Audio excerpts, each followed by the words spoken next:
Apakah kamu pernah berpikir jika saja saya punya kepribadian yang berbeda? Atau kamu mungkin iri dengan temanmu yang gampang banget punya teman? Misalnya, dia datang ke sebuah pesta, lalu tidak lama kemudian dia bisa akrab dengan orang asing. Nah, apakah kepribadian bisa berubah? Iya dan tidak. Coba bayangkan kamu sedang berada di rumah, lalu tiba-tiba saja mati lampu. Kamu mungkin saja berjalan dari kursi menuju pintu meskipun suasananya gelap gulita. Tapi panca indera apa yang kamu gunakan? Sentuhan, pendengaran, atau penciuman? Apapun itu, kamu menggunakan panca indera yang kamu lebih nyaman selain penglihatan. Tapi ketika lampu kembali menyala, kamu menggunakan penglihatan, karena ini adalah hal yang paling mudah untuk berjalan di sekitar rumah. Cara kepribadian bekerja juga mirip. Lingkungan membentuk kepribadian kita sedemikian rupa, memaksa kamu untuk mengembangkan sifat atau kebiasaan yang mungkin asing. Sebagai contoh, kamu mungkin pada dasarnya adalah tipe orang yang santai dan spontan. Tapi ketika kamu bekerja di kantor, kamu dipaksa oleh atasan kamu untuk punya struktur dan rencana. Kebetulan atasan kamu itu sangat terorganisir sekali. Jadi mau tidak mau, kamu mulai rutin buat laporan dan sebagainya. Tapi ketika kamu berhenti bekerja di sana atau atasanmu berganti, kemungkinan besar kamu kembali ke preferensi lama. Halo semuanya, nama saya Michael. Selamat datang di channel saya, Sikutu Buku. Kali ini saya akan bahas apakah kepribadian bisa berubah. Kamu mungkin penasaran kenapa kamu bisa menjadi orang yang berbeda. Misalnya, dalam jangka pendek, kamu yang ada di kantor mungkin saja berbeda dengan kamu yang ada di rumah. Atau dalam jangka panjang, kamu yang berumur 20-an mungkin berbeda dengan kamu yang berumur 30-an. Ini boleh dibilang merupakan gabungan antara nature dan nurture. Sesuatu yang alamiah dan memang sejak awal menjadi bagian genetikmu versus sesuatu yang dibentuk oleh lingkungan. Dalam situasi tertentu, kita mungkin dipaksa atau didorong untuk berperilaku tertentu. Namun dalam kondisi yang rileks dan aman, kita cenderung kembali ke mode standar. Mungkin sebelum berbicara lebih jauh, kita harus memahami dulu apa itu kepribadian. Secara sederhana, kepribadian adalah sebuah pola dari cara berpikir, merasa, dan berperilaku seorang yang cukup konsisten dalam situasi dan waktu tertentu. Misalnya, kecenderungan seorang untuk lebih banyak tersenyum daripada merenung, kecenderungan seorang untuk lebih banyak bicara atau malu-malu, atau bisa saja kecenderungan seorang yang lebih persisten atau mudah melepaskan. Jadi ketika kita bicara soal kepribadian, maka ini merupakan penekanan pada bagaimana kita biasanya bersikap. Perubahan kepribadian seringkali terjadi tanpa kita sadari dan secara perlahan. Mungkin saja hal ini banyak dipengaruhi oleh lingkungan. Misalnya, kamu sering menghabiskan waktu dengan seorang, entah dengan pasangan, rekan kerja, atasan, orang tua, dan sebagainya. Lalu tanpa kamu sadari, kamu mulai mengadopsi cara berpikirnya, cara bicaranya, cara berperilakunya, dan sebagainya. Riset juga menemukan seseorang yang berada dalam sebuah hubungan di waktu yang lama seringkali mirip dengan pasangannya di beberapa hal, dan ini merupakan sesuatu yang sering terjadi. Selain interaksi kita dengan orang lain, kejadian yang luar biasa mungkin saja bisa mengubah dirimu. Misalnya, kehilangan orang yang dicintai, mengalami PHK, terdiagnosa sakit tertentu, dan sebagainya. Keinginan untuk mengubah kepribadian bisa juga datang dari diri sendiri. Orang yang dasarnya pemalu mungkin ingin menjadi lebih supel dan lebih bergaul.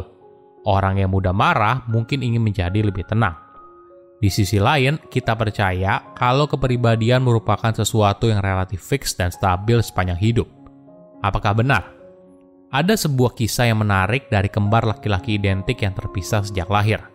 Kemudian ketika mereka dewasa, kedua laki-laki itu menikah dengan wanita yang punya nama depan yang sama, punya hobi yang mirip, dan punya karakter tertentu yang mirip berdasarkan penilaian kepribadian. Ini yang membuat banyak ahli berpendapat kalau kepribadian itu merupakan sesuatu yang sifatnya genetik.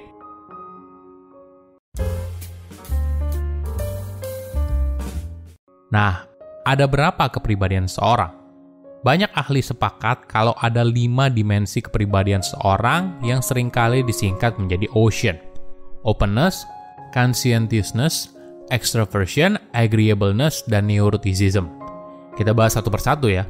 Openness mengacu pada imajinasi dan terbuka pada pengalaman yang baru. Orang dengan skor openness yang tinggi punya banyak minat, cenderung penasaran terhadap dunia dan orang lain, serta suka untuk mencari sesuatu yang baru. Orang ini juga cenderung lebih kreatif dan petualang.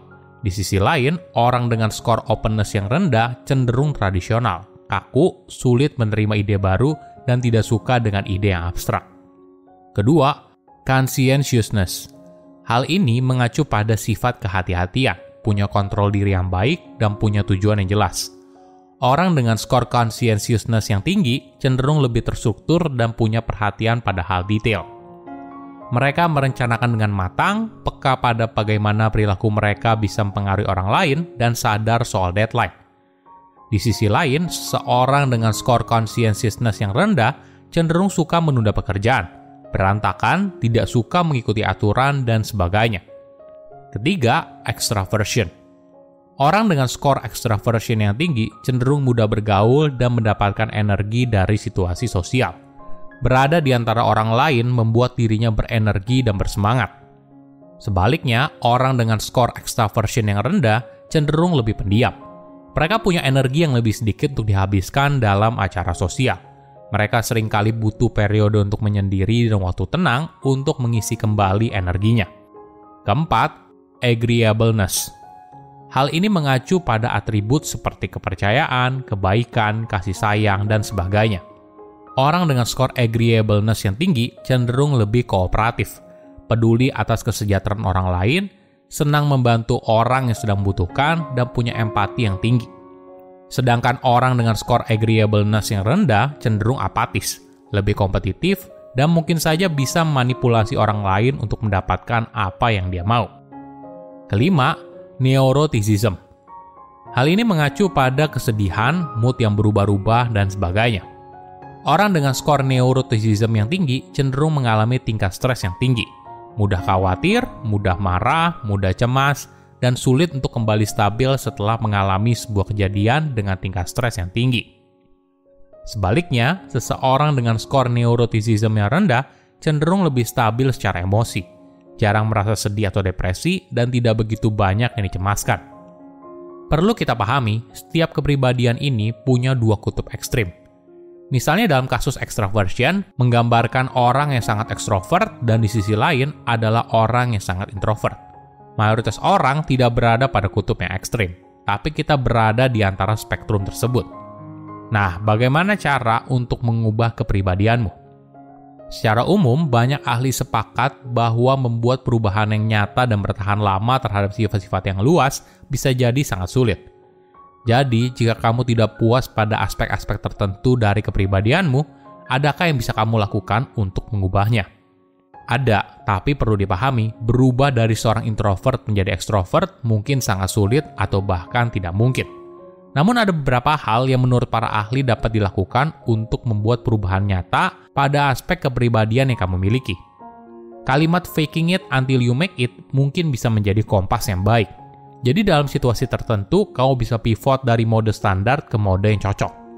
Misalnya, dalam sebuah pesta, kamu pada dasarnya merupakan orang yang introvert. Tapi karena kamu harus mendekati orang yang penting, maka bisa saja kamu datang mendekati orang tersebut dan memperkenalkan diri. Semakin sering kamu melakukannya, maka lama-kelamaan hal ini akan menjadi semakin mudah bagi kamu. Silahkan komen di kolom komentar pelajaran apa yang kalian dapat ketika tahu informasi ini. Selain itu, komen juga mau tahu informasi apa lagi yang saya review di video berikutnya. Saya undur diri, jangan lupa subscribe channel YouTube Sikutu Buku. Bye-bye.